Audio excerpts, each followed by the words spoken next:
Okay. Oh, good. Nadia's logging in. Um, we're going to switch gears. We've been doing civics, government for a little while. We've talked about the three branches of government, um, and we'll always be touching on that. But I want to switch gears a little bit and cover some history. Um, so so this history today. Think back to a time. We're going to go back to the 1950s. But in your own mind, um, think back to a time when you were accused of something, perhaps, maybe publicly, accused of something that you didn't do. Um, think about that, or maybe if you can't think of an example, think about how that feels to be publicly accused of something that you did not do, um, something something bad that everybody nobody would want to be accused of, and what it feels like to not only be accused, but publicly accused of doing something or being something that you're not, that you didn't do. So we're going to look at McCarthyism, which is a period, kind of a series of events really, in the 1950s during the Cold War in American history, um, when Senator Joe McCarthy was accusing people of being communists. Okay. Now let's think historically. What do we know about the Cold War? What was the Cold War? Test war, good morning everyone, between the former Soviet Union and the US. Okay. Everyone was afraid Soviet Union could attack. Yeah. Yeah. Okay. So the two big players are the United States and the Soviet Union, what we would today we refer to Russia, but the Soviet Union was a union of Soviet states, which then in the Yes. 1980s broke up and became a whole bunch of other countries today. Actually, I was born there. Oh yeah? Oh, okay. Yes. In Russia or where?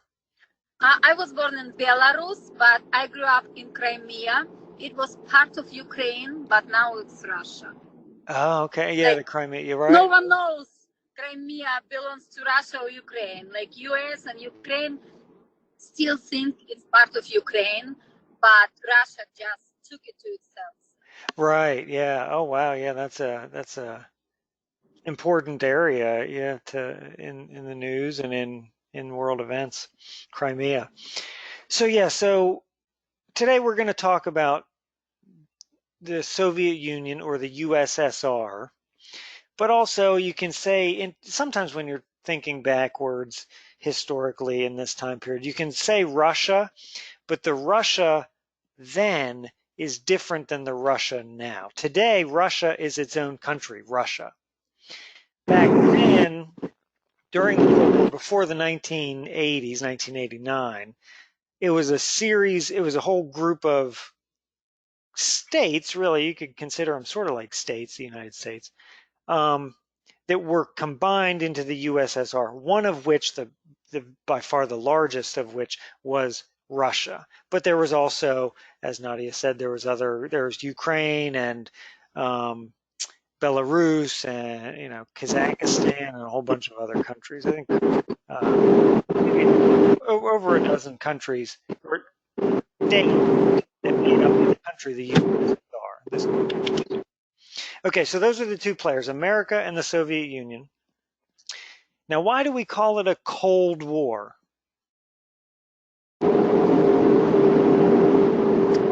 Maybe because no one really attacked anyone. It was just in the words, Yeah, yeah, just yeah, threats. right, exactly. So there wasn't a war that was fought. There were no battles between armies in the Cold War. But the Cold War is the period pretty much very shortly after World War II ended in the 1940s, all the way through to really 1989, somewhere in there. Okay, so several decades you call the Cold War period. It's a period of very high tension, stress, fear between Russia and the Soviet Union and the United States. So the Soviet Union was communist, which is a way of having, they have a communist government, their economy is communist, okay? Whereas the United States is, our government is representative democracy, right, as we've discussed, and our economy, what sort of economy does the United States have? Market economy. A market economy, what would you, there's another word. Capital. Yeah, capitalist. We ascribe to capitalism, okay? The idea that, yeah, market economy. The idea with capitalism is the market, the people buying and selling things, are going to make the wisest decision. If iPhones are a great thing and everybody wants one, then guess what? That company's going to do very well. If you invent something or you start a business that people don't want, that company is going to go out of business because it's not a good idea. So that's the market makes the decisions in capitalism. Now you could get into the finer points of what sort of capitalist system do we have? Is it pure capitalism? Whatever. The government is certainly involved in some ways. But anyway, generally speaking, America, our economy is capitalist. Our government is democratic, representative democratic. And communism was what was going on in the Soviet Union. The fear was that if the Soviet Union took over the world, the whole world would be communist. So the main sticking point, the danger in the Cold War from the American point of view was communism, the spread of communism. Okay. Within the Cold War, you have a couple other wars. You have the Korean War, you have the Vietnam War. Those were both wars that America fought in order to stop the spread of communism. Okay, so we're going to look at the Cold War period. We're going to zoom in on Senator Joe McCarthy and what he was doing and what we call McCarthyism.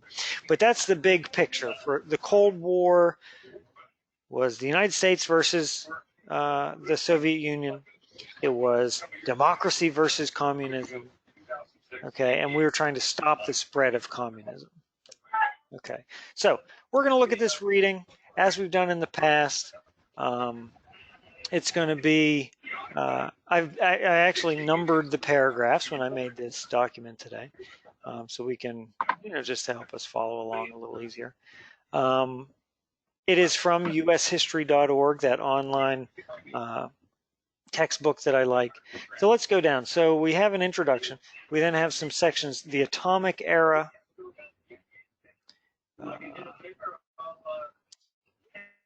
Tail Gunner Joe is shot down, so something happens there.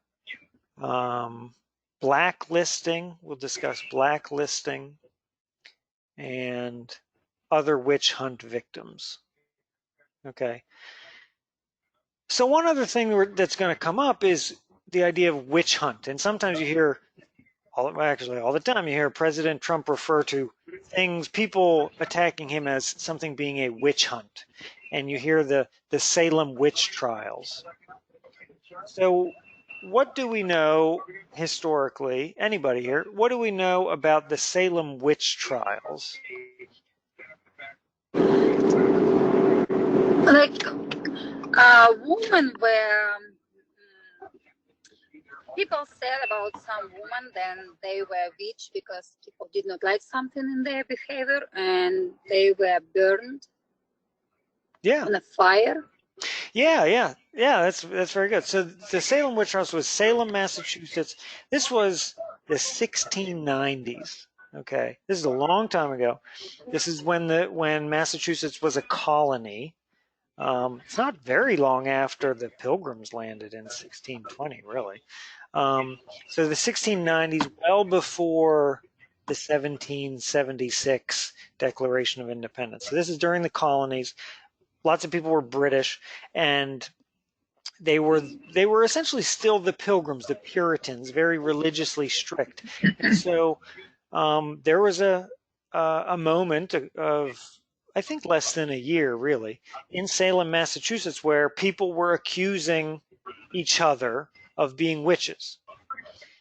Now, we look back historically, and nobody really thinks that they were all witches. What was happening was they were trying to harm each other's reputations and really lives, and accusing one another of being witches, because in that very religious time, obviously they did believe in witches. They believed in witchcraft and the devil, and they thought that if you were accused of being a witch, you were possessed by the devil. And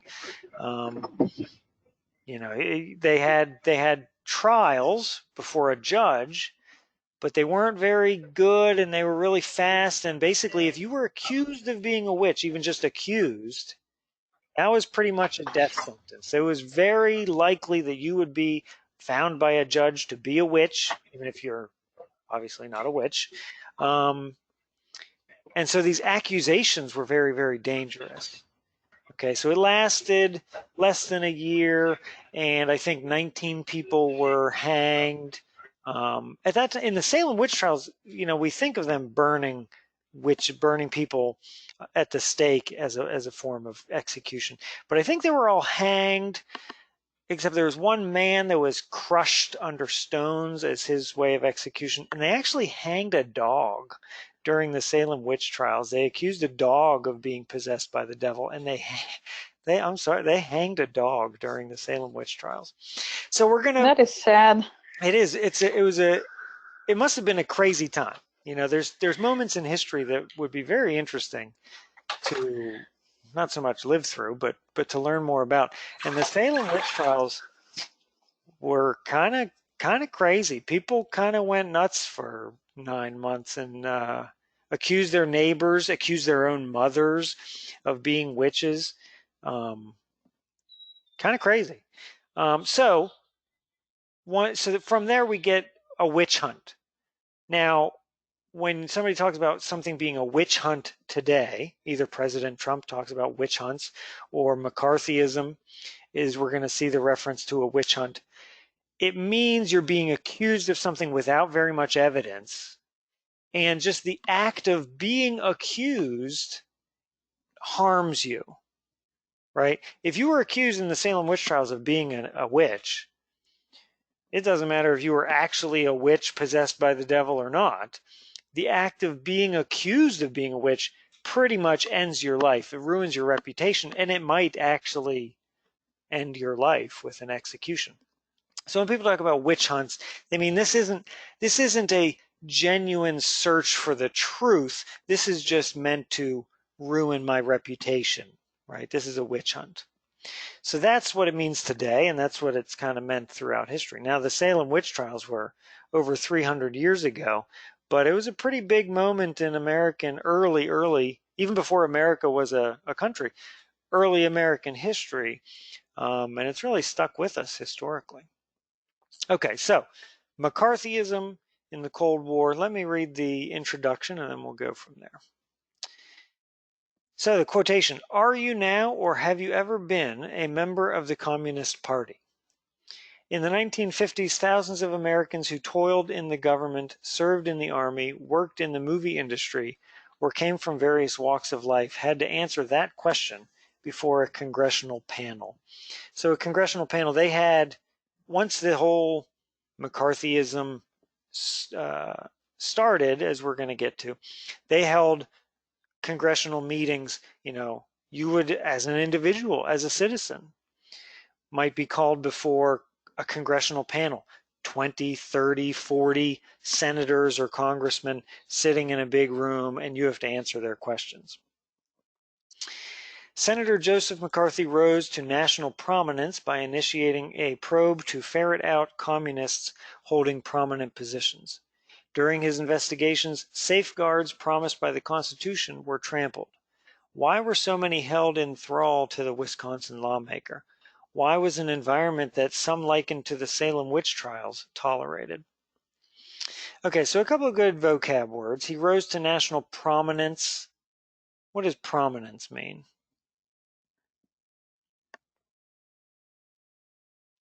Like power? Power? Yeah, maybe. Okay, it's the same word as something being very prominent. Hmm. If something is You very, know, what? yeah, about something that you were saying earlier. I'm sorry that I'm going back. That's okay.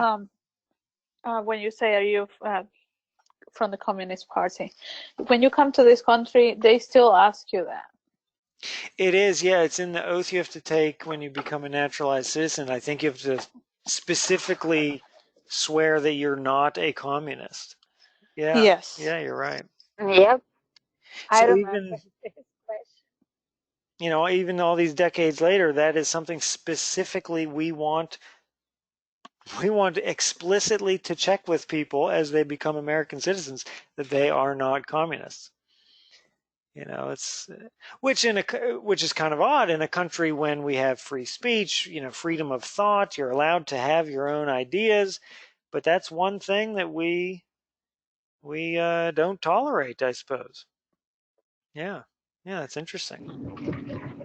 Actually, those days in the Soviet Union, I remember that so many people became to be a communist, not because they really believed that, but because the system did not allow them to get to the universities, to get like higher education if they would not be a communism, to get nice job. I know that because my parents could not get education because they were Christian. Actually, that's why I'm here now and my family here, because we were persecuted because we were Christian and no one were allowed to believe in God.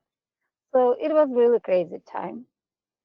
Yeah, yeah. Under the Wow. Soviet Union, yeah, you you had to become if you wanted to accomplish anything and be left alone in society, you had to become a communist. So look at those two situations in America we're going to look at now. You cannot be a communist. In the Soviet Union at the time, you must become communist. So these two, exact opposites in society. Yeah. And a lot of people that come here is because they're running away from that. Right. Yeah. Then as even still now. Yeah. Yeah. So McCarthy rose to national prominence. Prominence doesn't necessarily mean you have much power. It means that you are well known, really. Like if something is prominent, you can even have a prominent nose. If the nose on your face sticks out very far, it's very noticeable. He rose to national prominence. He became well known. Um, He initiated a probe to ferret out communists. Ferret being the little animal, a ferret. A ferret sort of sniffs and digs, and so that's kind of what he was doing. He was sniffing out communists. So they asked the question, why were so many people held in thrall to the Wisconsin lawmaker? In thrall just means like in love, not really in love with, but kind of, in love with, obsessed with, uh, following somebody. Almost mindlessly, right? So why did all these people follow what McCarthy did? Okay, so we're going to discuss. He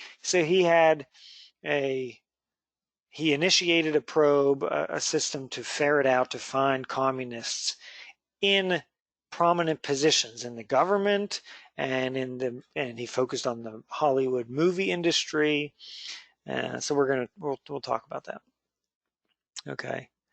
And why was this environment likened to the Salem witch trials tolerated? It was unfair. It ruined people's lives needlessly and without evidence. And so why did people go along with it?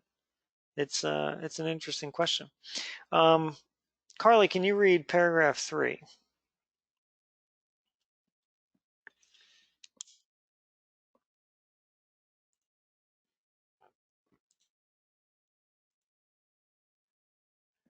Carly, you there? Can you? Yes, I'm sorry. I had a call coming in, so I had to decline it. Oh, okay. Thanks. What do you say? Do I'm you want me sorry. to read? Yeah, please. Paragraph 3. Again, I have the same problem.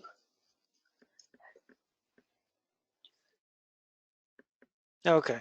Well, Carla, we can come back to you. Amy Lynn, do you have a microphone today? Yes, I do. Okay. Can you read paragraph 3? Sure. In 1947, President Truman had ordered a background check of every civilian in service to the government. When Alger Hiss, a high-ranking State Department official, was convicted on espionage charges, fear of communists intensified. McCarthy capitalized on national paranoia by proclaiming that communist spies were omnipresent and that he was America's only salvation. Okay. So McCarthy is an interesting character. Okay, it starts with an actual problem. Alger Hiss was working in the State Department, and the American State Department handles our relationship with other countries. That's the State Department. He was working in the State Department. He was convicted of espionage charges, so he was a spy. And so it starts with an actual problem, although this isn't a giant problem, it's just one person. But McCarthy, who, I think historians now view him basically as really loving the spotlight. He wasn't trying to solve a legitimate problem so much as just become famous and powerful. So he capitalized on this. He took advantage of the national paranoia about communists and this one single instance of a spy. And he claims that spies were omnipresent. Now, omnipresent, omni means all. And so omnipresent means spies are everywhere. Communist spies are everywhere in the government. And that I don't know why he would really argue this, why he would say this, but he was the person who could save America from all the many communist spies that he claimed were out there. All right, Carla, can you read paragraph 4? Yes. It says, an atmosphere of fear of world domination by communists hung over America in the post-war years. There were fears of a nuclear holocaust based on the knowledge that the Soviet Union exploded its first A-bomb in 1949. That same year, China, the world's most populous nation, became communist. Half of Europe was under Joseph Stalin's influence, and every time Americans read their newspapers, there seemed to be a new atomic threat. Okay, thank you. So this is the post-war years.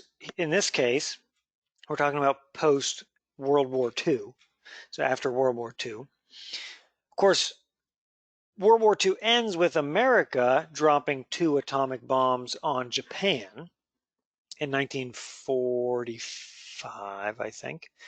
And then we find out that the Soviet Union has an atomic bomb in 1949. So now we have these 2 great world powers, the United States and the Soviet Union, both with atomic bombs. And not just like one, but like many, even thousands of atomic bombs.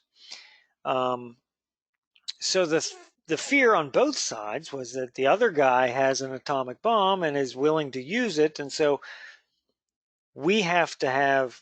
So then you have what's called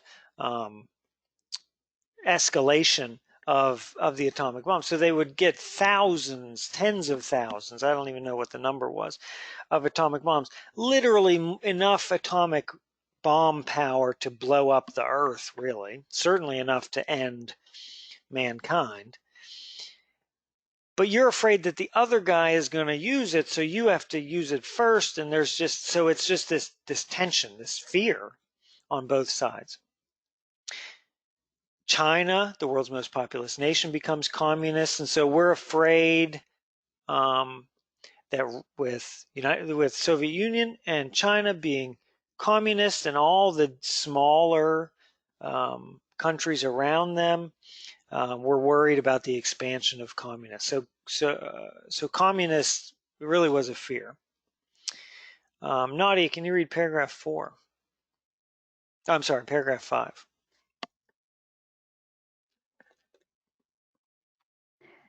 At a speech in Wheeling, West Virginia on February 9, 1950, McCarthy launched his first salvo. He proclaimed that he was aware of 205 card-carrying members of the Communist Party who worked for the United States Department of State. A few days later, he repeated the charges at a speech in Salt Lake City. McCarthy soon began to attack headlines, and the Senate asked him to make his case. Okay, so this is kind of the real beginning of McCarthyism. February 9th, 1950, he makes a speech claiming that he has personal knowledge of 205 real active communists working in the State Department for the federal government. Nobody knows what the heck he's talking about. Even now, today, historically looking back, he basically made that up. But he's going to make big claims and not have evidence to back them up. But nobody was really holding him accountable. So the Senate asks him, he's a senator, and so he made this very large accusation. And so the Senate says, well, we better look into this. We better hold hearings and put Joseph McCarthy in charge of this. Because the fear, it's all fear. It's not only fear of communism, but fear of, now we're going to see, being accused of being a communist. Because if you say, hey, hold on a second, let's slow down and see if he has information to back this up. Let's prove that there's 205 communists, Americans working in the State Department. If you just express doubt, then maybe you're going to be accused of being a communist or helping communism, right? So the fear of even being accused was a big motivator for people. Tolulupe, could you read paragraph 6? Yes. On February 20th, 1950, McCarthy addressed the Senate and made a list of dubious claims against suspected communists. He cited 81 cases that day. He skipped several numbers and for some cases repeated the same flimsy information.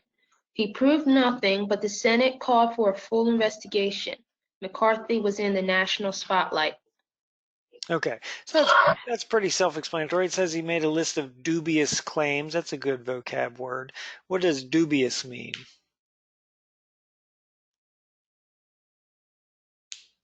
I have no idea. Well, the first 3 letters look like and are related to the word doubt.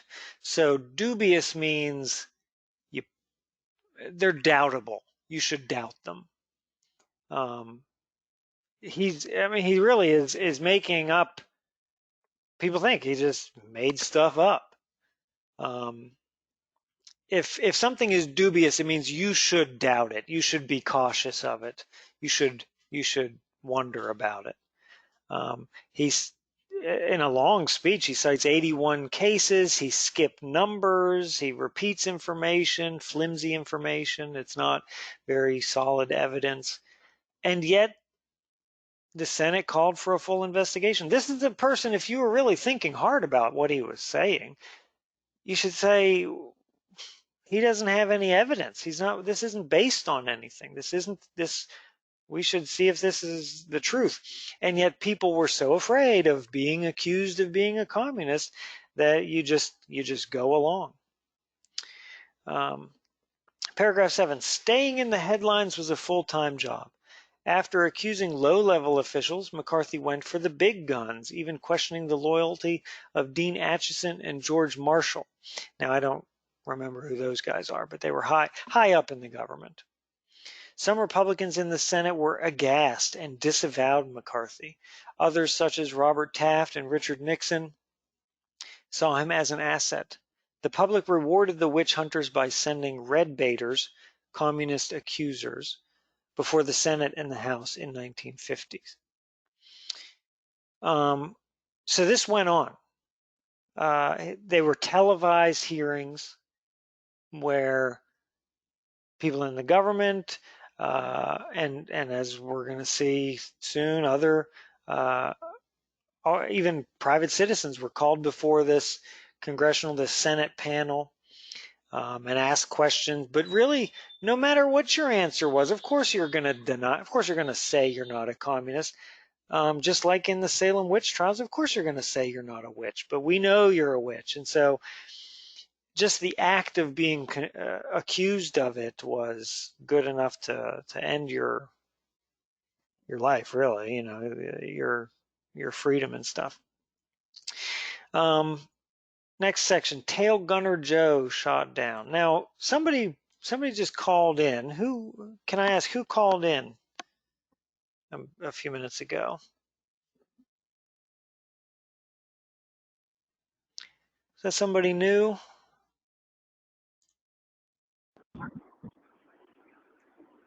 Hello, Yeah. Hello. Who called in? What's your name?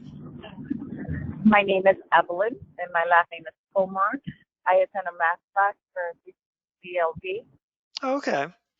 All right, Evelyn. Thanks for calling in. Now, are you also looking at the screen, or did you just phone call in?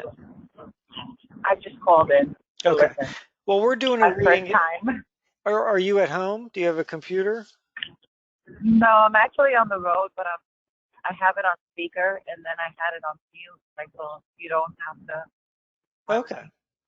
Okay.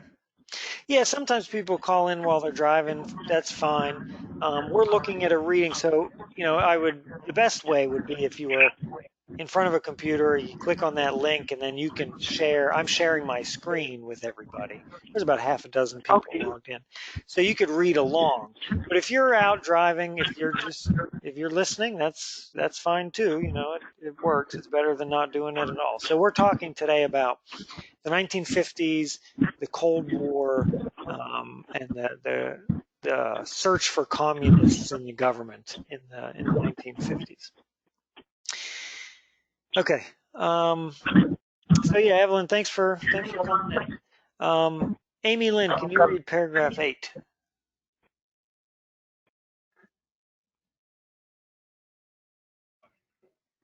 Okay.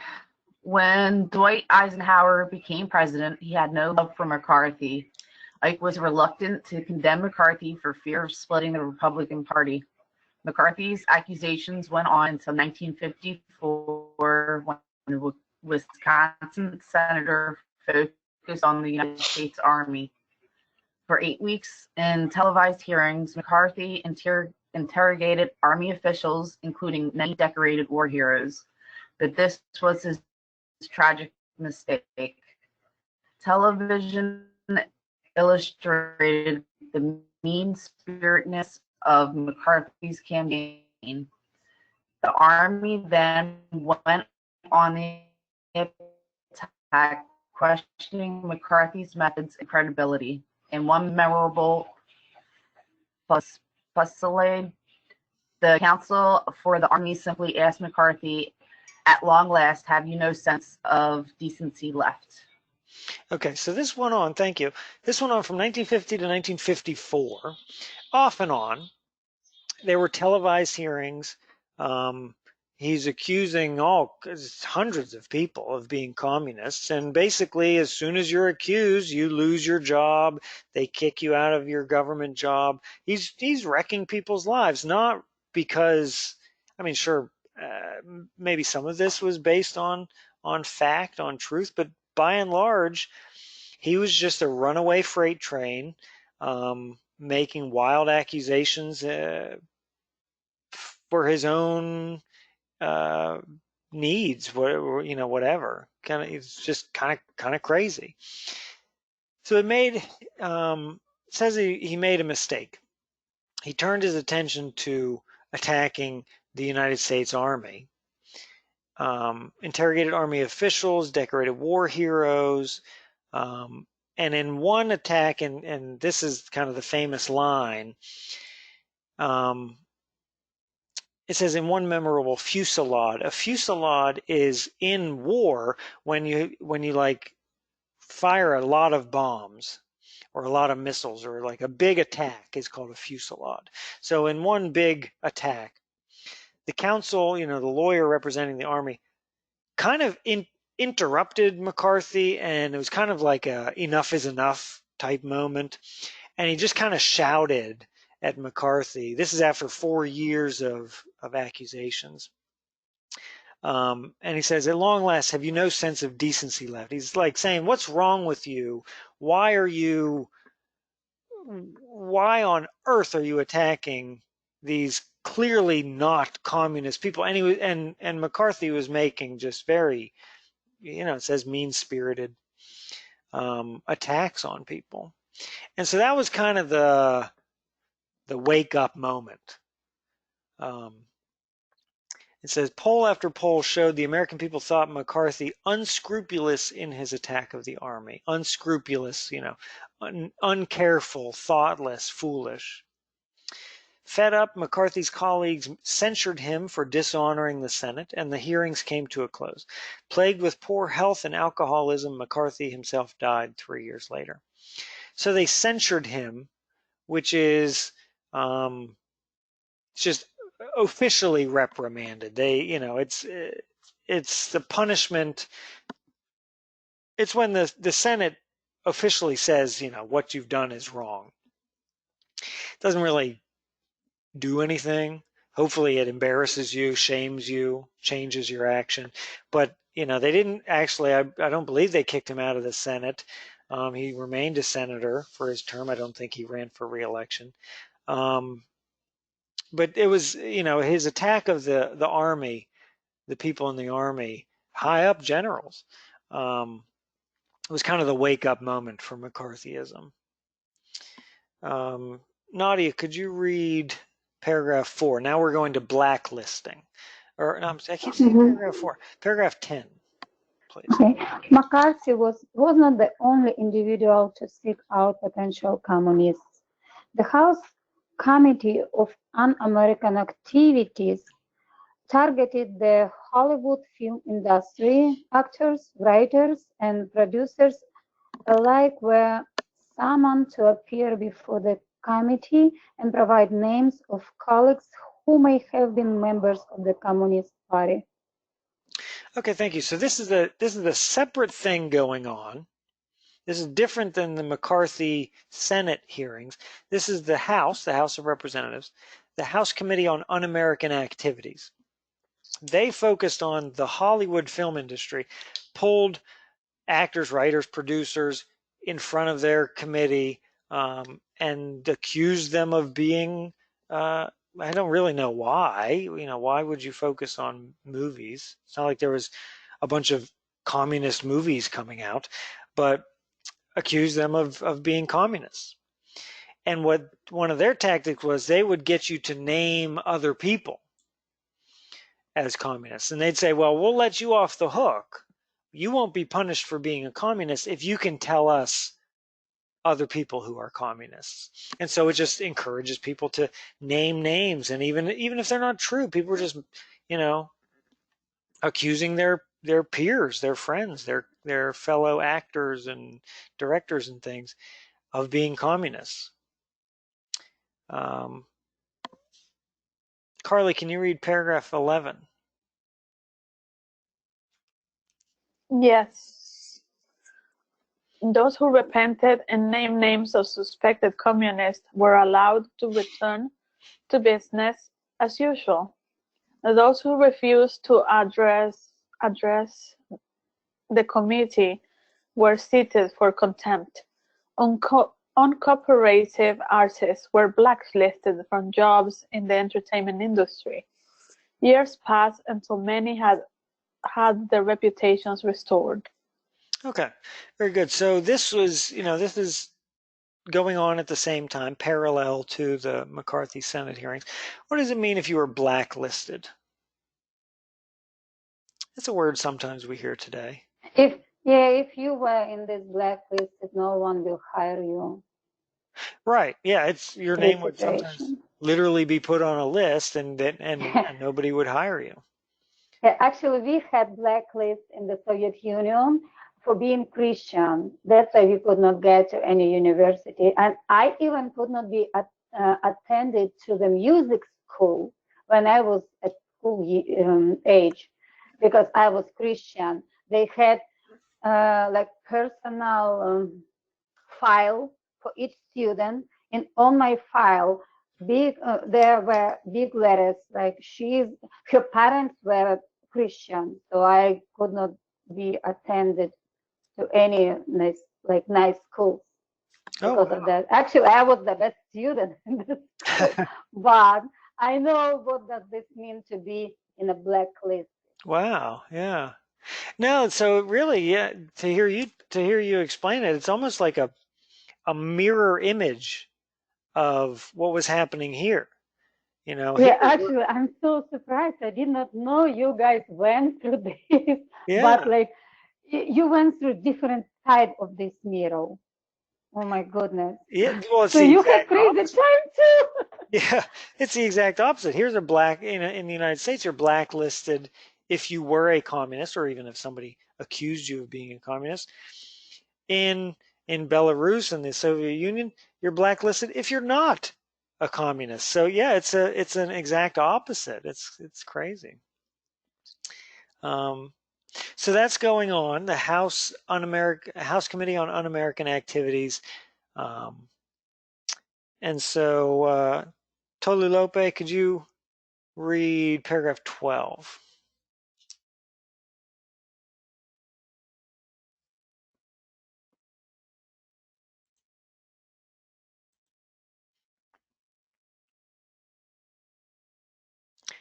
Tolulope, you there? Yeah, sorry about that. Oh, good. Okay. No problem. Paragraph 12, right? Yes, please. Were there in fact communists in America? The answer is undoubtedly yes, but many of the accused had attended party rallies 15 or more years before the hearings. It had been fashionable to do so in the 1930s. Although the Soviet spy ring did penetrate the highest levels of the American government, the vast majority of the accused were innocent victims. All across America, state legislators and school boards mimicked McCarthy and the HUAC. Thousands of people lost their jobs and had their reputations tarnished. Okay, very good. So we see, as with most of history, it's not black and white. It's a little bit of gray. So were there communists? Yes. Were there spies?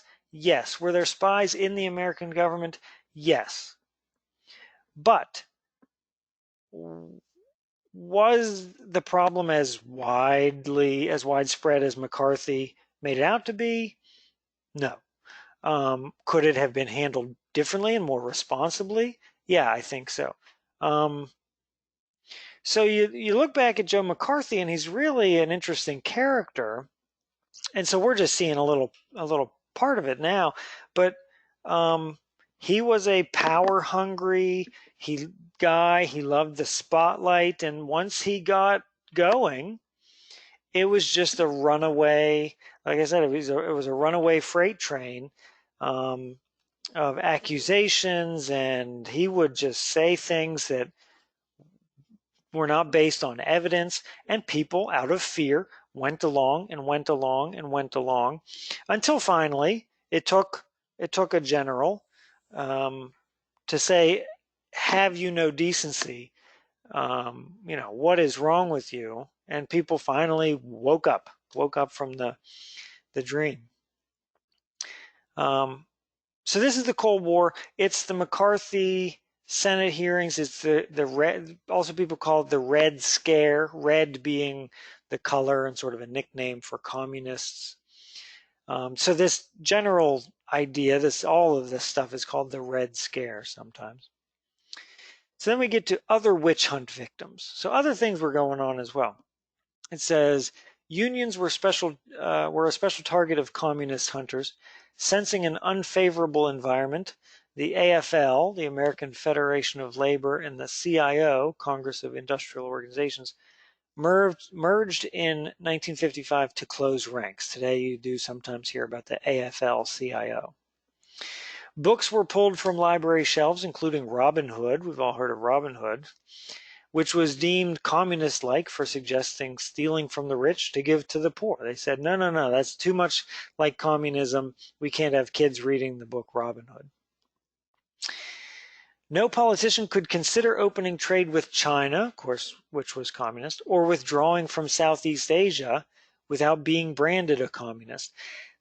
What that's about, Korea, the Korean War, and the Vietnam War in the 50s and 60s and 70s was to stop those countries from falling to communism. So if you said, well, you know what, the Vietnam War went on and on and on and on, and at the end, it wasn't very popular. But if you said we should leave Vietnam, this isn't our war, it's none of our business, the war's too long, too expensive, too many Americans are dying. If you held that view, people would say, well, why do you want to leave? Do you hope that Vietnam will become communist? You must be a communist. So if you even say we shouldn't be in Vietnam, we shouldn't be fighting in Korea, you're going to be accused of being a communist. So it says, although communism was dead by the mid-1950s, its effects, wait, did I say communism? Although McCarthyism was dead by the mid-1950s, its effects lasted for decades. Above all, several messages became crystal clear to the average American. Don't criticize the United States. Don't be different. Just conform. And that is very true. You have in the 1950s, 60s, 70s, you have protest movements, but by and large, especially on the topic of communism, boy, was it dangerous to speak out and express an idea that might get you accused of being a communist. Some people lost their lives. Lots of people lost their jobs and their reputations. And Joe McCarthy was a driving force. Now, the fear of communism existed before him and outside of him, but he was a big part of making it a big, big deal.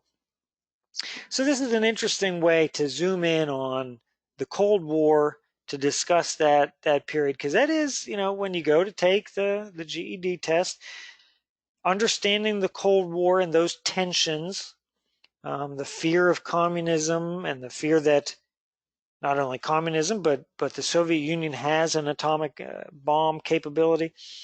Those fears are a big force in world history, really world history at that time. Actually, today sometimes we talk about third world countries. Have you guys ever heard, first world or third world countries? That's from what I think I've heard before, that phrase comes from the Cold War. The first world was the United States and all countries that were friendly to the United States, who were within within the American sphere of influence. They were influenced by the United States on our side. That's what we call the first world back then. The second world, you never hear people talk about the second world. The second world was all the countries around the world that are friendly or influenced by the Soviet Union. The third world, which at the time would be, we would consider undeveloped Africa or, poorer countries or whatever. We call them third world because they're neither influenced by America nor the Soviet Union. We call them third world. Now today when we say third world, we kind of mean just generally speaking poor countries, undeveloped countries, not very advanced countries compared to, the American economy and society. And first world means rich countries. But my understanding is when those phrases, when that was invented, first world, second world, third world, it meant, all the countries in the world that were under the influence of the United States, all the countries that were influenced by the Soviet Union, and then the other countries that, you'd say, well, they don't really matter, is what we call the third world. So even that, the Cold War, it was not a war where America and the Soviet Union fought. But it was a time when there was a heck of a lot of tension and fear, and a lot of missiles and armies were being built, and submarines and things happen. So it was an interesting time in history. Okay. Any questions about McCarthyism, the Cold War? No, thank you, Bob. It was so interesting for me. Yeah, I bet it is. It's always interesting when you can see your own story in somebody else's history. So yeah, Nadia, thank you for sharing. Yes, thank you, Nadia. That made it really interesting, actually. It like even more. Yeah. And for me, it was so interesting to see this story from different sides. How everything went here at that time. Yeah, it's always cool to see. We could even study if we knew a lot about American history, we can see what's going on throughout the world at that time. Even Nadia, like as you said, or even today, like maybe in Russia or Belarus, somebody's sitting having a webinar about the Cold War from the Soviet perspective, and they're talking about it differently. Every country has their own history, and generally they view their own country as I'd say by and large, people view their own country as the good guy, just like most of the time we view America as the good guy, the good force in history. But it's interesting to read it from somebody else's perspective sometimes, especially when it's so the opposite, from what you were saying, Nadia. I guess when you come from a different country to this one, maybe escaping something like that, then the U.S. is your country. Yeah, Nadia, how do you think of yourself then? So are you a naturalized citizen then? Yeah. Okay. Now I really like this, the U.S. as my home country for now. Actually, maybe I never felt like the Soviet Union was my country because we were persecuted there because we were Christian, and especially maybe because I was born in Belarus, but I moved to Crimea at age 9, and I never lived to Russia. I visited Russia, but Crimea was not Russia. And I never felt like Ukraine was my country because in Crimea it's very interesting land. We had so many nations live there, not just Ukrainian or Russian people, but we had, it was like America. We had people all around the world there, like not from other countries, but the Soviet Union had not just 15 nations. Inside Russia, there are plenty of nations, different nations, like small ones. Right. And we had most of them in Crimea. So I did not feel like I belonged to Ukraine. So really, I was so happy to move here to the United States because I did not like so many things in the former Soviet Union, especially because I could not say what I wanted to say. Like I could not speak what I wanted Right. because of being Christian. So I'm happy to be here, but I'm so surprised today that you went through so strange history too. And people here was accused. Oh my goodness, it's something new for me today. No, it's interesting that this is not something you've ever heard of before. That's kind of neat. No, it's really new. I never heard about this. Yeah, well, so yeah, you have people who've gone through similar things. Well, I mean, somewhat similar things to you, even as a Christian, which I suppose Christians are in a minority. So what would you say is the religion in the Soviet Union, or were people just not religious? Um, uh, People were not religious. Like we were taught that God did not exist. Oh, Like no one. Yeah, actually, they were very religious, but their God was Lenin right. and communism. Like communism, it was not just political system; it was like religion. Yeah, yeah. Because even in Moscow, there is some place where Lenin is lying now. They call it mausoleum, and people really wanted to visit this place at least once in their life to give respect to Lenin. Wow. So it was like some form of like church service. Mm-hmm. For me, it looks like worshiping. Yeah. Like worshiping God. Yeah, yeah, huh. Yeah, and like we have Sunday school here at church where kids can be attended and learn something about God. So the same in the communism, we had some organization for kids. They called it like kids who were attended to this organization were Oktyabrята. So it was really young kids communism organization. Then when kids turned about 9 years old, they were switched to different level of communism party. It was pioneering.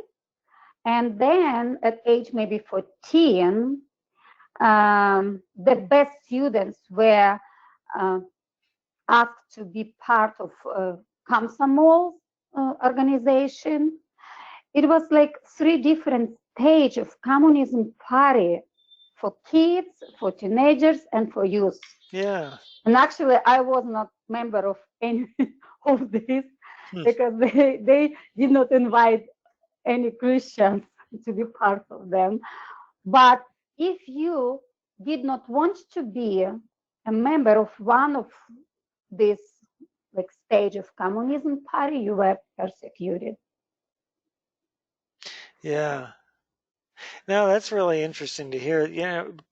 Communism is basically I think of it as a form of government and maybe the economy. But yeah, you're right. It functions as the religion as well. Yeah. Wow.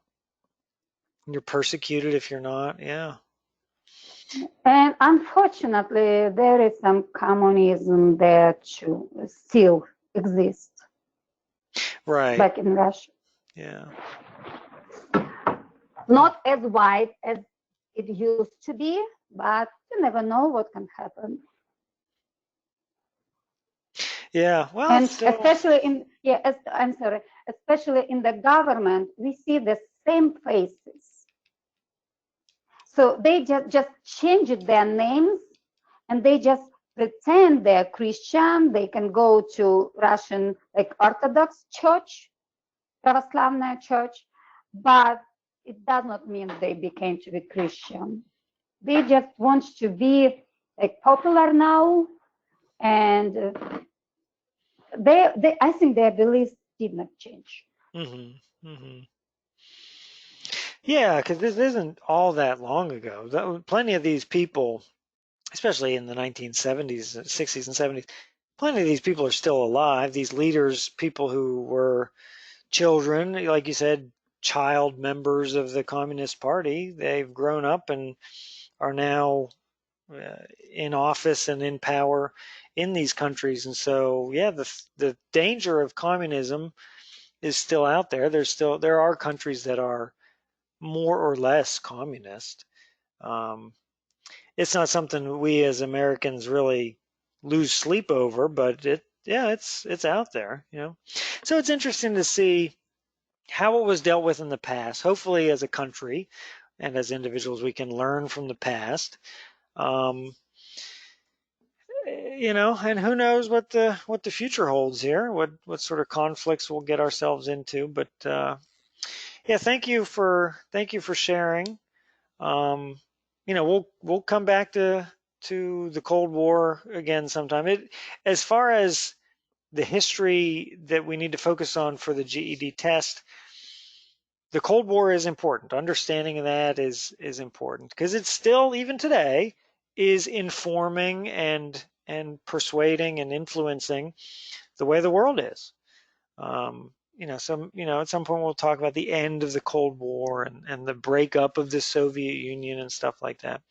It's still influencing, all of history influences what comes afterwards. And so the Cold War is still an important thing. I don't think the average teenager today thinks about the Cold War very much, but I'll tell you what, the American government and the Russian government are still thinking about the Cold War. So it's something that influences the world. So yeah, thank you everybody. That was really good. I appreciate that. Any final questions? No, No, everything. but just thank you. Thank you. Yeah. All So right. Well, can we get this? I'm sorry.